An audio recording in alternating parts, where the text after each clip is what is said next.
Graça e paz, meus irmãos. Vamos iniciar mais um devocional. Tome a sua Bíblia no livro de João, capítulo 21, o versículo 17. Vamos ao texto. Disse-lhe terceira vez: Simão, filho de Jonas, amas-me? Simão entristeceu-se por lhe ter dito terceira vez: Amas-me? E disse-lhe: Senhor, tu sabes tudo. Tu sabes que eu te amo. Jesus disse-lhe: Apacenta as minhas ovelhas. Amém, irmãos? Nós estamos diante de um texto de restauração. Mas para nós entendermos do que se trata essa restauração, nós precisamos ir para outro texto. Lucas, capítulo 22. Tome a sua Bíblia em Lucas, capítulo 22, para nós entendermos o contexto desta palavra de João, capítulo 21. Então, Lucas, capítulo 22, o versículo 33, Pedro diz algo para Jesus. Vamos à leitura. E ele lhes disse: Senhor, estou pronto a ir contigo até a prisão e a morte. Mas ele disse, aqui no caso Jesus: Digo-te, Pedro, que não cantará hoje o galo antes que 3 vezes negues que me conheces. Interessante, né? Pedro ali está dizendo para o Senhor que ele está pronto. E um grande erro que nós como crentes podemos cometer é achar que nós estamos prontos. Lembre-se que entusiasmo não quer dizer que você está pronto. Muitas vezes nós estamos entusiasmados por conta de uma situação e achamos que estamos prontos. E ali Jesus traz Pedro para a realidade. Jesus situa Pedro, tira Pedro ali da região do entusiasmo e traz ele para a realidade. Olha, Pedro, antes que o galo cante uma vez, você já vai ter me negado 3 vezes. E aqui, que os irmãos não se deixem enganar, não se trata de um animal, o galo, né? Mas sim de um instrumento que era utilizado pela guarda romana, que avisava a hora da troca da guarda. Porque todo esse episódio, esse desenrolar, está acontecendo na madrugada. Nós sabemos que o julgamento de Jesus, maior parte dele, acontece na madrugada. E ali, quando o galo canta, né, esse galo que Jesus menciona no texto e que depois ele canta, é um instrumento romano que avisava que era hora da guarda romana trocar a posição, uma vez que os romanos faziam vigília à noite, guardando ali o território. Quando nós olhamos para o bloco do capítulo 22 de Lucas, que compõe os versículos de 54 a 62, nós vemos a reação de alguém ao negar o mestre. É muito importante nós entendermos que quando nós estamos distantes do Senhor, o nosso comportamento fala. Veja o que diz o versículo 54 do capítulo 22 de Lucas. Então, prendendo-o, levaram e o meteram em casa do sumo sacerdote. Segunda parte do versículo, e Pedro seguia-o de longe. Olha que coisa interessante. Esse mesmo Pedro que no versículo 33, do capítulo 22 de Lucas diz que estava pronto a ir com Jesus até a prisão e a morte, agora nós vemos Pedro distante, acompanhando Jesus distante. É o que nós chamamos de simpatia, empatia e apatia. O amor não é simpatia. Quando a pessoa diz, eu sou simpatizante de algo, significa que essa pessoa, ela tem proximidade com a ideia, mas ela não está envolvida. E aqui nós vemos Pedro de uma forma simpatizante ao que Jesus está passando.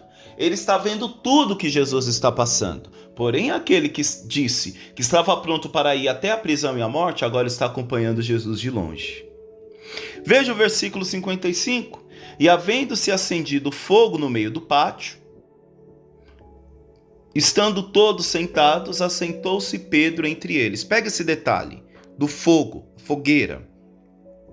Tudo indica que fazia muito frio naquela noite, por isso eles acenderam a fogueira para se esquentar.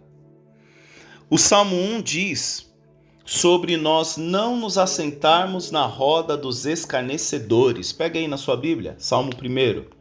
Versículo 1 do Salmo 1. Bem-aventurado o varão que não anda segundo o conselho dos ímpios, nem se detém no caminho dos pecadores, nem se assenta na roda dos escarnecedores. Ora, meus irmãos, se você se assenta na roda dos escarnecedores, é porque ali você encontrou um lugar. Então logo ali você achou o seu idem, a sua identificação. Nós só nos relacionamos com quem nós encontramos o idem, identificação.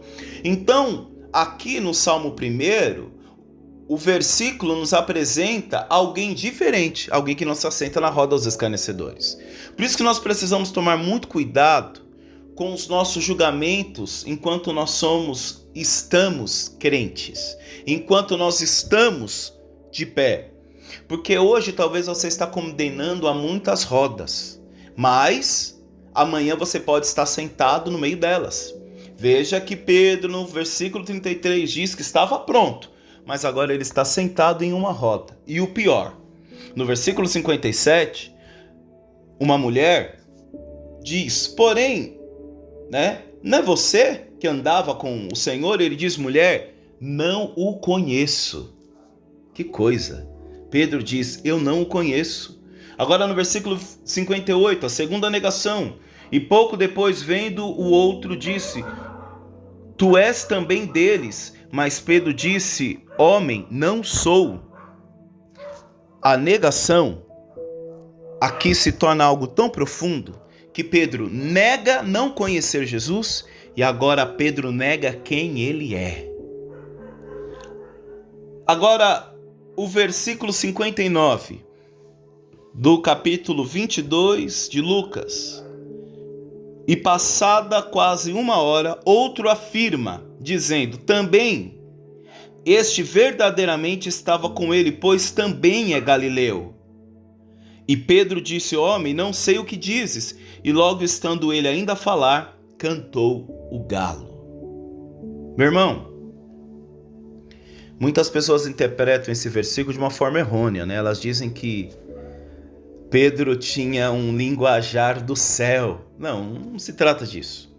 Porque ali o versículo mesmo explica, né? Diz que eles eram galileus. Era como se fosse alguém que mora no interior.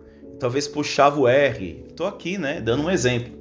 Mas os galileus tinham uma forma de falar que o sotaque denunciava que eles eram galileus. Por isso que eles falaram, não, você é um deles, certamente, porque você é galileu, assim como Jesus, né, da Galileia. Então, veja que a todo momento Pedro nega conhecer Jesus e por último ele nega quem ele é. Talvez Pedro já estava tão ligado a Jesus que a única forma dele negar que conhecia Jesus era negando ele mesmo. Pedro tinha encontrado em Jesus o seu idem, o exemplo, o modelo a quem imitar, a alguém ser igual. Por isso que nós nos deparamos com o capítulo 21 de João, a qual, no versículo 17, Jesus está perguntando para Pedro pela terceira vez se ele o amava. E aqui, no grego, nós vemos um diálogo muito bonito, muito interessante, porque os gregos definem o amor de três formas. O primeiro amor é o amor eros, que é o amor carnal, o amor sexual, o amor que busca prazer. E esse amor que busca prazer, ele tem como objetivo único satisfazer o seu próprio desejo. O segundo amor é o amor filia, que é o amor de irmão, é o amor de amigo. É um amor que também quer o bem do outro, o bem comum. E nós temos o amor ágape, que é o amor sacrificial. Mas Vinícius, por que você está me explicando essas palavras de definição grega? Porque aqui no diálogo, desde a primeira pergunta de Jesus, Pedro, tu me amas? Na verdade, no grego está Pedro, tu me ágape. Lembra do versículo 33 do capítulo 22 de Lucas? Que Pedro diz que estava pronto para ir com o Senhor até a prisão ou a morte. Aqui é como se Jesus estava perguntando, Pedro, né? Tu me ágape, ou seja, Tu me ama com esse amor sacrificial, com esse amor pronto para dar a vida, pronto para ir para a prisão? E aqui a resposta é surpreendente, porque Pedro responde no texto original grego, eu te filéu. Ele está querendo dizer, olha, Senhor, eu te amo, mas eu não te amo com esse amor ainda maduro, com esse amor tão profundo, tão embasado ao ponto de negar a mim mesmo e dar a minha vida. E Jesus responde para ele na primeira resposta, disse-lhe, apacenta os meus cordeiros. O que é o cordeiro? É um filhote de uma ovelha, né? É um cordeiro. Apacenta esses pequenos, apacenta esses que vão precisar de ajuda, apacenta esses que estão ainda num processo de crescimento espiritual, Pedro. Por isso, Pedro, que eu preciso da sua verdade, por isso, Pedro, que eu preciso da sua maturidade. Essa maturidade virá através dessa resposta. Jesus pergunta mais uma vez, versículo 16, tornou a dizer-lhe segunda vez, Simão, filho de Jonas. Olha esse detalhe, filho de Jonas. Uma vez que lá no capítulo 22 de Lucas, Pedro disse que não conhecia Jesus. E aqui Jesus chama Pedro pelo nome e diz até de quem ele é filho, dizendo, eu te conheço, Pedro. Mesmo que em determinado momento da sua vida você me negou, isso não muda. Eu te conheço. E aí ele faz a pergunta, filho de Jonas, amas-me? Disse-lhe, sim, Senhor, tu sabes que eu te amo. Mais uma vez a pergunta, Pedro, tu me ágape? E aí Pedro responde, eu te filéu. E o que ele diz? Apacenta as minhas ovelhas. Veja que ele continua pela terceira vez, ele faz mais uma vez o questionamento. Está aí no versículo 17, que é o versículo chave desse devocional. Disse-lhe terceira vez, Simão, filho de Jonas, amas-me? Simão entristeceu-se por lhe ter dito terceira vez. O que Jesus fez aqui foi trazer a memória. Depois leiam o capítulo inteiro.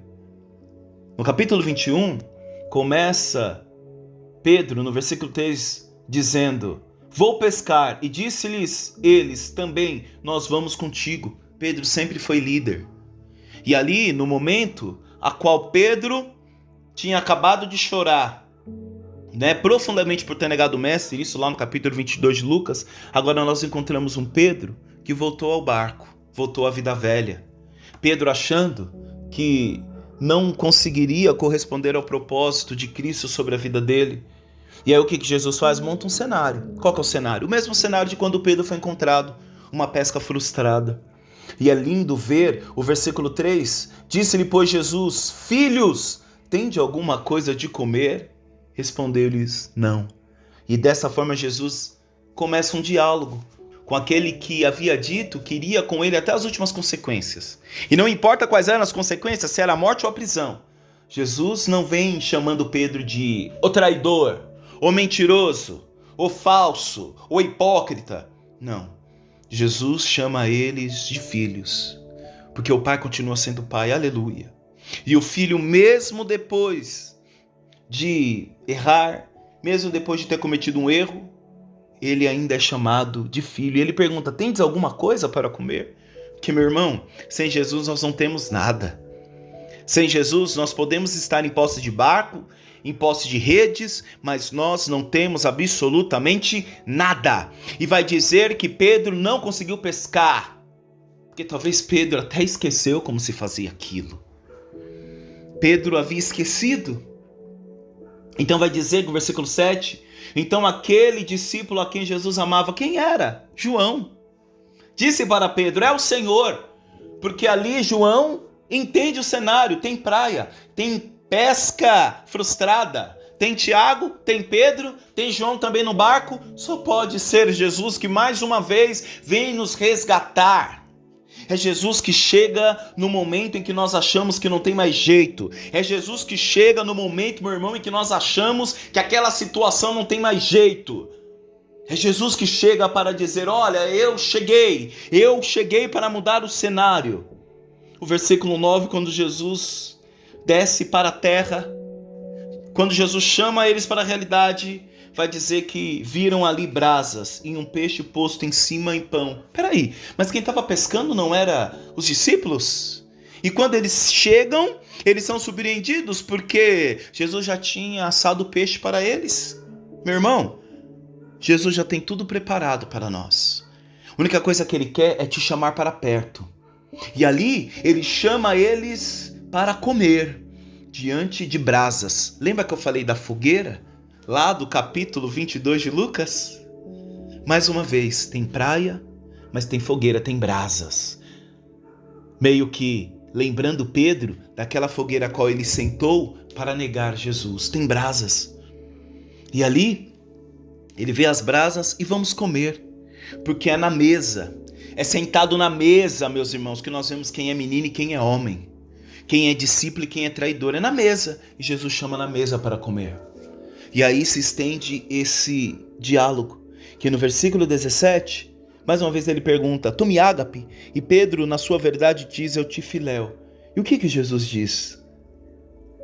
Senhor, Pedro diz, tu sabes tudo. Aleluia. Tu sabes que eu te amo, Senhor. Era meio que Pedro estava dizendo, Senhor, tu sabes que eu te amo, mas ainda o meu amor, ele é menino. O meu amor ainda é incompleto. E Jesus disse o quê? Apacenta as minhas ovelhas. Você entendeu? Que Jesus só entrega a responsabilidade depois que Pedro diz, eu te amo. Em nenhum momento aqui, esse encontro, ele me ensina algo muito importante. Jesus não queria nada mais, nada menos do que Pedro podia entregar. Jesus não queria uma jura de amor. Jesus não queria, aliás, provas de amores a qual Pedro depois não ia conseguir sustentar. Jesus queria a verdade dele. Jesus não quer super-homem, super-crente na igreja. Jesus quer homens de verdade. Homens que assumam as suas fraquezas, homens que assumam as suas limitações, homens que digam, Senhor, oh aleluia, eis-me aqui. Mesmo com os meus descontroles, mesmo com os meus erros. Senhor, se o Senhor ainda consegue trabalhar com aqueles que erraram, eis-me aqui mais um que errou, mas quer fazer certo. Jesus não quer juras de amor, Jesus não quer prova de amor, coisas extraordinárias. Não, Deus quer a sua verdade, a sua verdade. E veja que o nosso ministério começa no amor a Deus, porque se você não ama a Deus, não tem como você amar aqueles que Ele te confiou. Tem muita gente querendo amar aqueles que Deus confiou, mas que não ama a Deus sobre todas as coisas. Depois nós vamos ver o que a tradição diz, que de tanto amar este Deus, depois Pedro estava disposto a se entregar por esse Cristo, sem se importar se ia ser crucificado. Até diz a tradição, tá? Os textos sagrados, os evangelhos não evidenciam, não documentam isso, mas vai dizer a tradição que Pedro não aceitou nem ser crucificado como mestre dele. Depois nós vemos um Pedro muito mais maduro, lá na Porta Formosa, capítulo 3 de Atos, dando a mão para levantar um paralítico, dizendo, eu nada tenho, mas o que eu tenho eu te dou, em nome de Jesus o Nazareno, levanta e anda. Depois nós vemos Pedro em Atos 2, tomado de autoridade, pregando e 5.000 almas, 3.000 almas se convertendo. Depois nós vemos Pedro com autoridade diante de Ananias e Safira. Tamanha era a presença do Espírito Santo naquela igreja, que por uma mentira eles caíram mortos. Meu irmão, Deus quer a tua verdade. E quais pontos nós podemos aplicar através dessa palavra? Primeiro, ame a Deus acima de todas as coisas. Jesus insiste na pergunta porque o amor a Ele deve ser o centro de nossa vida. Isso nos desafia a examinar as nossas ações para ver se elas refletem o nosso amor por Deus. Você não tem que amar apenas o irmão, não. Você tem que amar o irmão para refletir o amor que você tem por Deus. Por isso, dedique um momento do dia para meditar na palavra e orar, reafirmando o seu amor e compromisso com Deus. Deuteronômio, capítulo 6, versículo 5. Amarás, pois, o Senhor teu Deus de todo o teu coração, de toda a tua alma e de toda a tua força. Segundo ponto, assuma a responsabilidade de cuidar dos outros. É o que nós falamos de fé horizontal e fé vertical. Quando eu amo a Deus, eu encontro uma fé vertical, o meu amor para com Deus. Mas esse amor para com Deus também tem que ser refletido numa fé horizontal, meu amor para com os irmãos. E aí, quando nós colocamos o horizontal e o vertical junto, nós temos a cruz. No final de tudo, nós seremos o sacrifício, em favor do amor a Deus e em favor dos irmãos. Veja que Jesus confia a Pedro a tarefa de cuidar de suas ovelhas, um chamado para todos nós servirmos e ajudarmos os outros. Gálatas capítulo 6, versículo 2: levai as cargas uns dos outros e assim cumprireis a lei de Cristo. Olha que coisa, a lei de Cristo aqui não é colocada para você cumprir de forma singular em si mesmo, não. Mas a lei de Cristo é cumprida quando você exerce e se coloca à disposição do outro. Ou seja, o amor de carregar a carga do outro, o amor de se sacrificar pelo outro. E o último ponto, deixe o passado para trás e siga em restauração. Veja que no capítulo 22 de Lucas, depois de Pedro negar Jesus, vai dizer que Pedro chorou copiosamente, amargamente. Mas veja, Jesus volta para restaurar aquele ministério. E quando Pedro achava que ele era o último dos pecadores, Jesus volta e diz: olha, eu conto com você. Eu conto com você, eu vou te dar as ferramentas. Aliás, eu já te dei as ferramentas necessárias. Apenas apacenta as minhas ovelhas. E nesse trabalho, você vai mostrar o seu verdadeiro amor a mim. Pedro havia negado Jesus 3 vezes, meus irmãos, mas Jesus o restaurou. O meu irmão precisa te dizer, você não é um caso perdido. Você é sim passível de restauração. Você sim é passível de dar certo. Jesus o restaurou completamente. Que dirá o que ele não fará conosco? E nessa restauração ele mostra que os nossos erros não definem os nossos futuros. Não define. O erro que você teve hoje não define quem você é, muito menos define o seu futuro. Aliás, você tem a oportunidade de seguir com o que Cristo disse ou fazer como que Judas fez. O problema de Judas foi se fazer juiz da sua causa. E, meu irmão, nós precisamos ser perdoados por Cristo Jesus. 1 João, capítulo 1, versículo 9. Se confessarmos os nossos pecados, Ele é fiel e justo para nos perdoar os pecados e nos purificar de toda injustiça. Se confessarmos os nossos pecados. Confesse. Aquele que confessa, alcança a misericórdia. Vamos orar? Pai Santo, Pai querido, graças te damos por mais um dia, Senhor.